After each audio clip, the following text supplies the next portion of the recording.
SHOT Show 2024, I'm at the Primary Arms booth. I'm with Steven, and I am a variable optics fan. I love them, and Primary Arms continues to impress me with what they keep bringing to this market.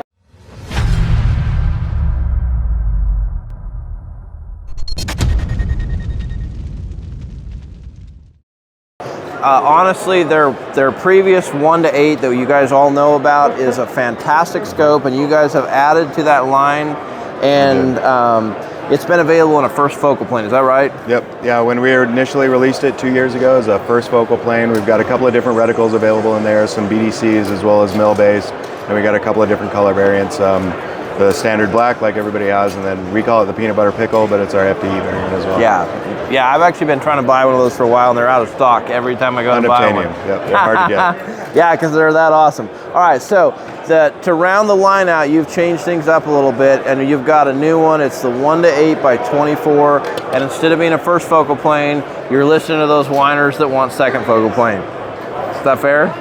There's a couple of reasons for second focal plane. Yeah, we have had requests for second focal plane, but a big reason why it's second focal plane is the reticle technology that's in there. Okay. So, a lot of our customers love the SLX 1 to 6 that we released last year with that Nova reticle. They love the optical clarity, the lightweight, compact design of the PLX. They wanted us to marry them together. Unfortunately, we can't just cram a new reticle into it. It takes a little bit of engineering. Sure. But we were actually able to come out with it. So it's got our Nova fiber wire red dot bright illumination. So super bright center illumination point.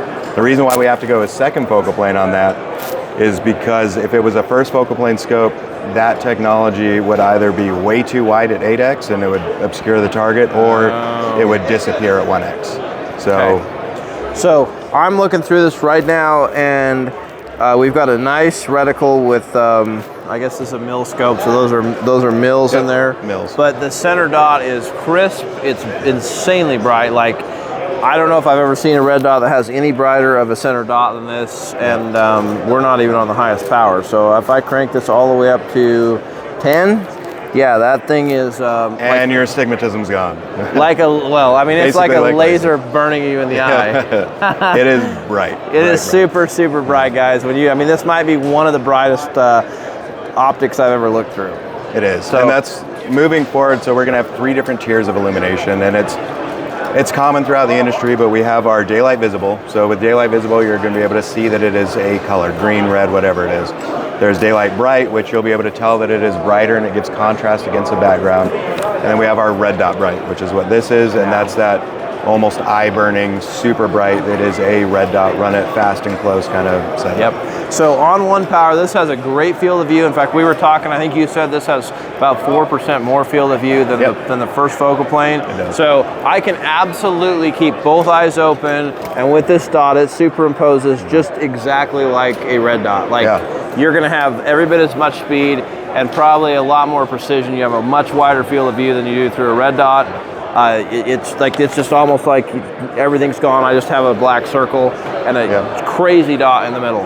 That's how the eyepiece was designed specifically to disappear when you're shooting 2 eyes open. So the bezel kind of melts away and it's like a heads-up display. We get people all the time on our channel that say, why would you ever want a 1 power variable scope? Because why not mount a red dot on it? Let me tell you guys what, if you get out a shot timer and you actually start running a shot timer and figuring this out, you'll find out that this with a really wide eyepiece and the right setup is faster and better and in every way than a red dot mounted way up here where you can't see through it. And there's that, that whole breaking cheek well thing, repositioning on the gun. There's part of the fundamentals of marksmanship is make sure everything is consistent as possible. Yep. So we don't necessarily want to train ourselves to change the way we're holding the gun to shoot a different situation. It kind of goes against it. Right. Well, you haters that disagree with me, sound off in the comments. I know who you guys are. That's going to happen 100%. 100%. Make sure you tell us why we're wrong. Now look, if you need more power, leave it on 1 power. When you need more power for a more precise shot, you need some more range,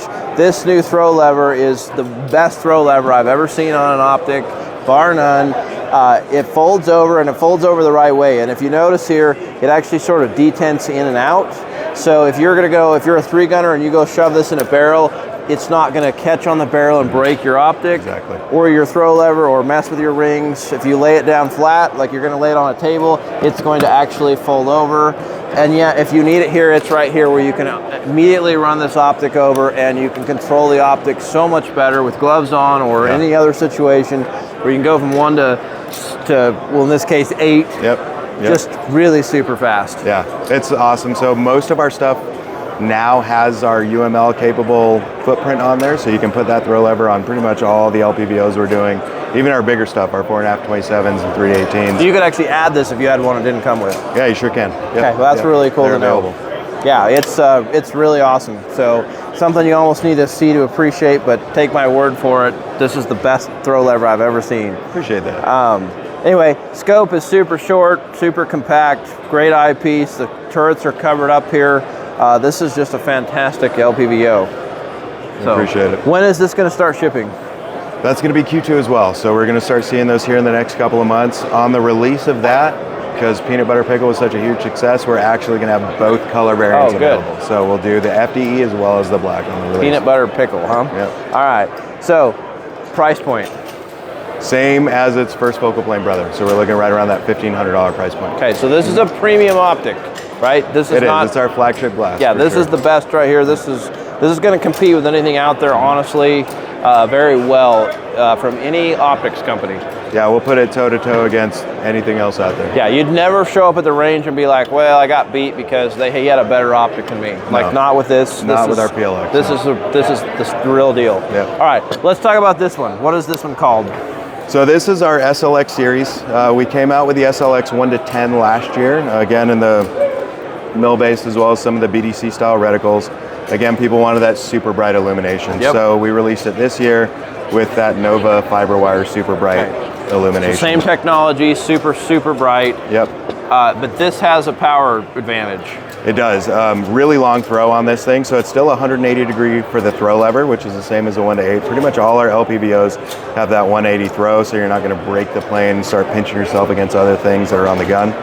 So in that 180, we're going all the way up to 10x. So if you want to shoot pretty decent distance, I mean, I've shot a long way with 10x optics, and to have something that gives you the capability to shoot fast and close like a red dot, and the capability to reach with a mill-based reticle at 10x in one package as small as this thing is. I had a fixed 10x back in the day that was larger than this scope is. Yep.